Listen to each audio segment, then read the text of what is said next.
Okay guys, today's December the 30th here, and we're going to finish filling this trailer with oil and explain a little bit what we got done here so far. So far we changed the coolant filter, so that's on the, we'll stand on the front of the tractor. That would be on the left side, this would be the right side.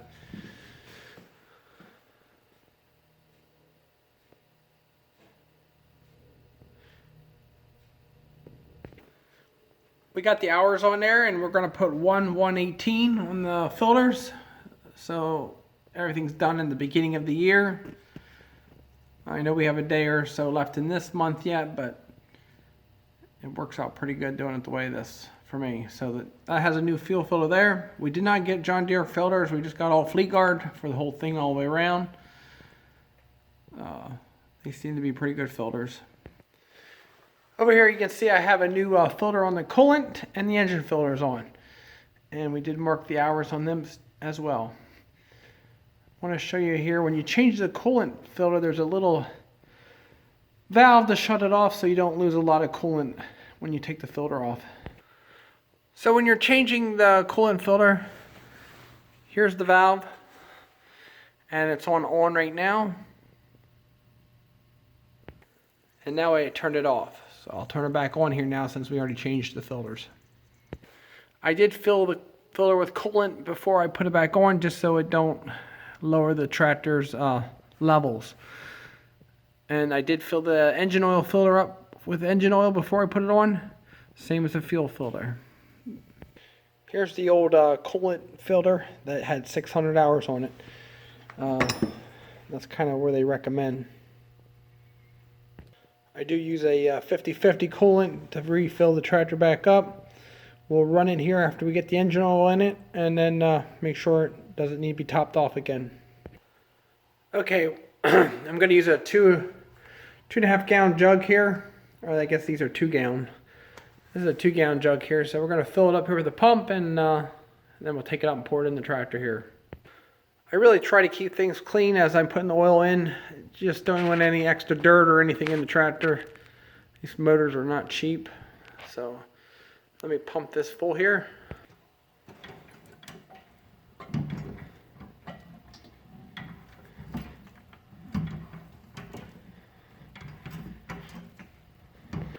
Once it gets full here, I'll let it drip off a little bit, and then we're ready to flip it around and take it up to the tractor here. And what I mean by flipping around the valve here, just so it don't make a mess all over. Okay, we're going to be using a funnel. I do pull the dipstick out just a little bit, just so it helps let the air out of the block, out of the oil pan, just so you don't have a splashback. So I'm going to go ahead and start pouring here. I try not to make any messes, but you're always going to have something, you know, just like that, just a little bit.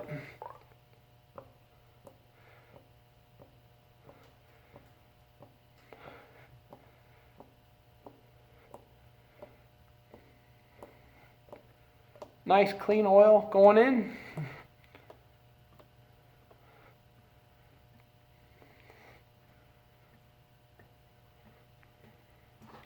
Whoa. And that's when it's nice to have an oil pan down below. What I'd like to have do is put a pump in or something, and you can just pump it right into the block out of the drum.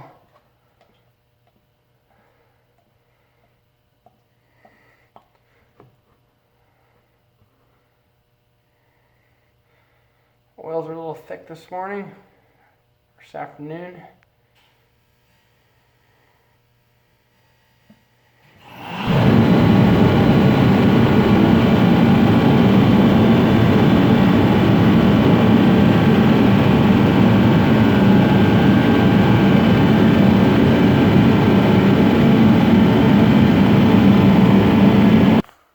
Now, as you did see, I did make a little mess there, but we're going to continue to do this process until we get our full.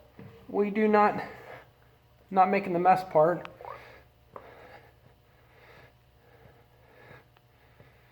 We're going to just fill her full here. And we do not want to overfill the engine.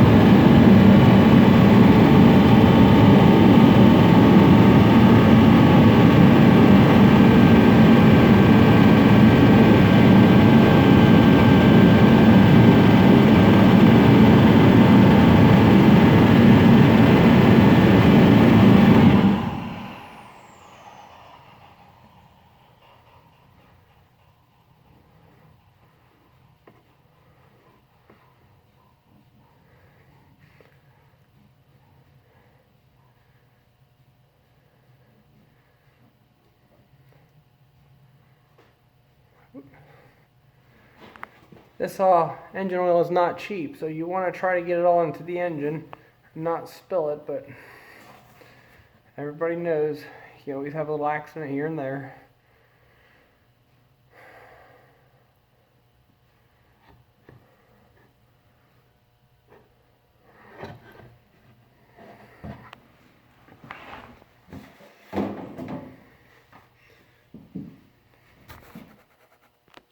Okay, I'll continue this process here until it's full, and then we'll put the dipstick down and check it here shortly.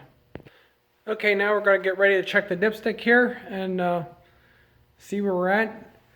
I really do not like to see an engine over full. I'd rather see it a little on the lower side than over full. Now the oil filter is filled up before we take that in consideration that it does not need a pump that full. So as soon as we check the oil levels, we're ready to crank her up here a little bit and see how it goes, and then we'll check it after we're done.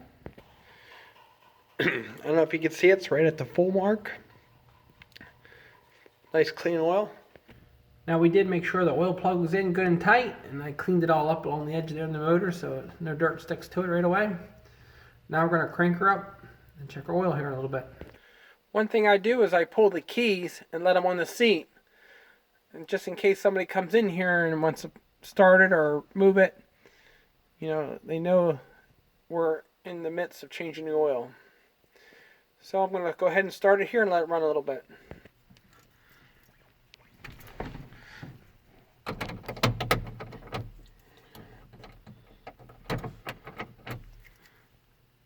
Okay, let's go ahead and start it now.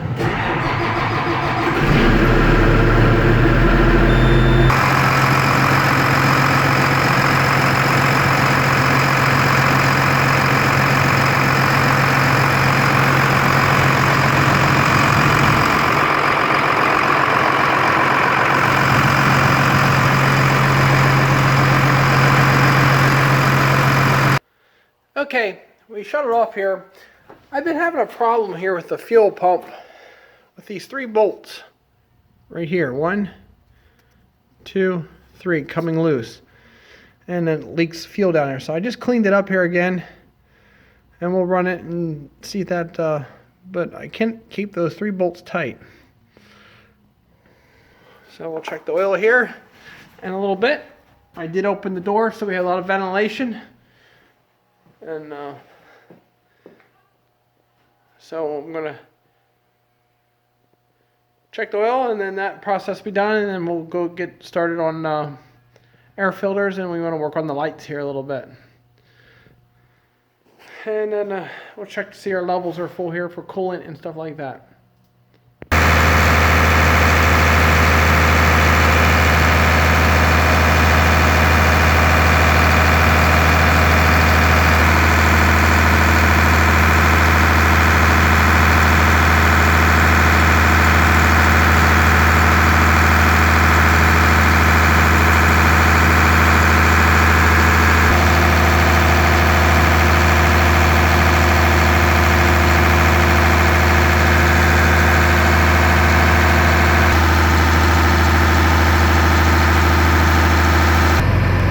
Okay, I'm in the cab here resetting all this functions, so we're going to reset everything to new.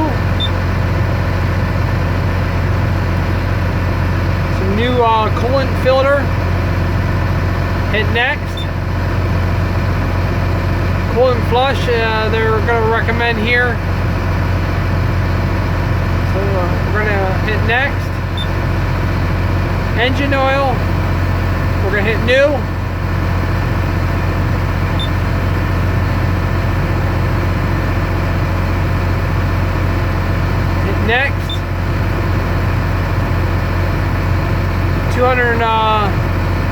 79 hours, 21 hours left on that engine filter. We're gonna hit new. And there we go, there are 300 hours on the engine filter.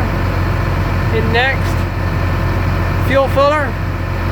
We're gonna go back to new because we put a new one on.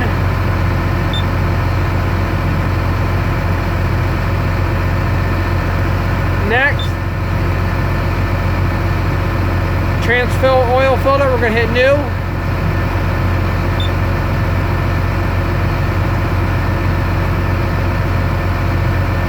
Next.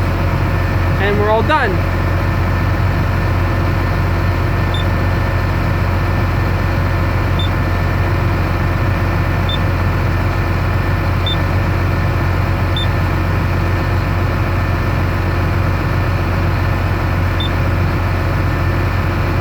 And there you can see how many gallons of fuel we have on board, 124. So just a little how we reset everything here in the cab.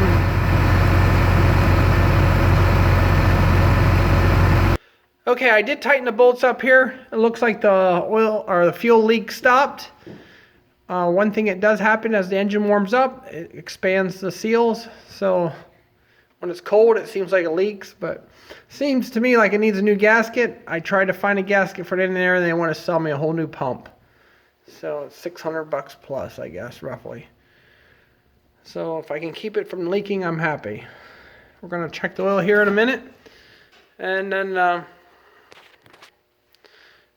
then we'll call that engine oil a good job. And then the next video we'll do drain the transmission oil and check the front pumpkin on the full drive, and check the hubs here. We got to back up a little bit to put that to where it's sideways, and then we'll pull that plug to see how much oil's in here.